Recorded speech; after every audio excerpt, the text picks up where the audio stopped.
So how do you feel about China? I got it. I'll try.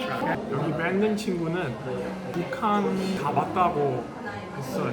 방금 너무 놀랐어요. 그래서 our friend Brandon said he's been to North Korea once, and so we just want to ask him some questions about that. So, was it scary? Not really. Like, I was a little nervous entering the country. I went via train from China into North Korea, and I had like mixed emotions going in. But then once I entered, I'm just like, oh, they have trees, they have buildings, they have grass, you know, just like the rest of the world. So then I kind of felt at ease, except a few of the customs guards were like really angry. For me, they were only looking for a Bible. That's the only thing they cared about. No God. They didn't care. They didn't look for a gun. They didn't look for drugs. And of course, North Korea, like all religions are banned. Right. You know, they want the leaders to be the god. I had some English books with me, and that was kind of a problem because they can't read English. So they're like, "What is this? 이거 뭐예요?" I'm just like, "Just a book, just a regular book." Were they aggressive? No, they were quite friendly with me. Actually. Wow, that's And then nice. one of the- Do they know you were from Canada? Yeah, they check your passport. Okay, so That part is like the same as everywhere else in the world. 이 친구는 캐나다 사람이에요. 그래서 우리 미국하고 북한 총 관계가 아니잖아요. 그래서 if I go to North Korea, first of all, can I go to North Korea in the same way you can as an Now, American? no. You could have before Trump, but there was an American killed in North Korea. Otto. Yeah. I don't know how long ago, maybe 3 or 4 years ago. It was under Trump. And then as soon as that happened, Trump put in laws that Americans cannot go to North Korea. So the only people that can't go to North Korea are South Koreans and Americans. So where did you stay? Just stayed at like a regular hotel in Pyongyang. Yeah. So did you feel like you were being watched the whole time? Well, you're in a tour group. I had 2 tour guides in my group, and you're not allowed to stray away from them. You bow to the statues and stuff. So with that, yeah, tour of the statues of like the 2 founding, I forget which Kims they are, Kim Il Sung maybe. Yeah. And you have to go, you pay your respects, put flowers at the statue and bow. But in recent years, they found that like a lot of tourists felt uncomfortable bowing to the statue. Oh. So they've actually now canceled that site from the tours. Like, oh, actually, so I was with a Chinese group because the tours. You were the only white person? Yeah. So just a big bus of Chinese because the Chinese tours are cheaper and more frequent. Because 90% of the tourists that go to North Korea are Chinese, so they can run like twice a week. But for like Westerners, you know, not many of us go to North Korea. How did your family feel about you going to North Korea? So this is before I went to North Korea. I didn't tell anybody I was going because you don't have internet in North Korea. But I didn't want to tell my parents like, oh yeah, I'll be in North Korea for the next 4 days. I'll message you when I'm back. Yeah.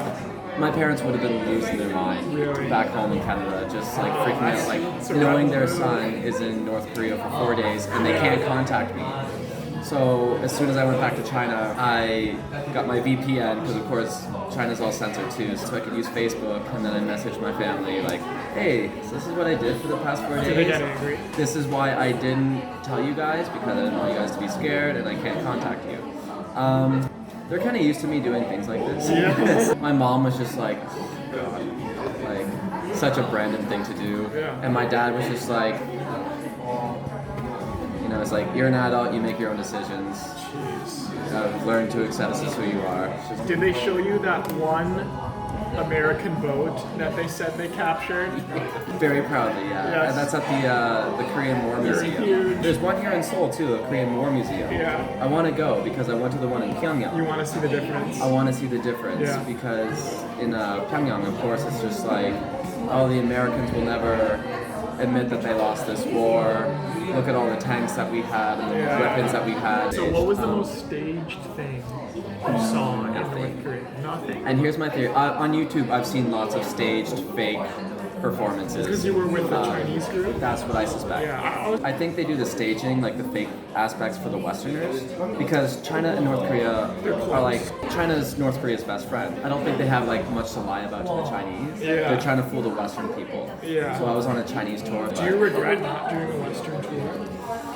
I've talked to one other person who went on a Western tour, and they said like they actually got to like walk around the streets in Pyongyang. Whereas the one in China was just like you're on a bus, they drop you off to a site, you see the site, you get back on the bus, you go to your next destination. Would shelter the Westerners more? You would think so, yeah. The locals that you're passing by, you can stare them down. They will not flinch. They will not. Their eyes won't even, not even that much. There's one time I met eye contact with a little kid, maybe 5 or 6 years old. I'm a kindergarten teacher, so like this is the age group that I teach. So I'm just like, I wanted to wave to him, and like our eyes met for just 1 second, and the kid just. He looked so scared. What would a 5 or 6-year-old North Korean think if they just see a white man in the subway station and he waits? At that point, I'm like, I better just leave the locals alone. And Did you take the subway? The subway was so beautiful. Yeah. Most beautiful subway I've seen in my life. Really? So, it was beautiful. Really? Okay. Yeah, it was really beautiful. Isn't it like very Soviet style? Extremely, but the Soviets actually have the most beautiful subways in the world. Really? Have you been to Russia? I've been to Ukraine. Oh, okay. And that was also a beautiful subway station. So the two. I think the subways here are beautiful. I mean, have you been in New York?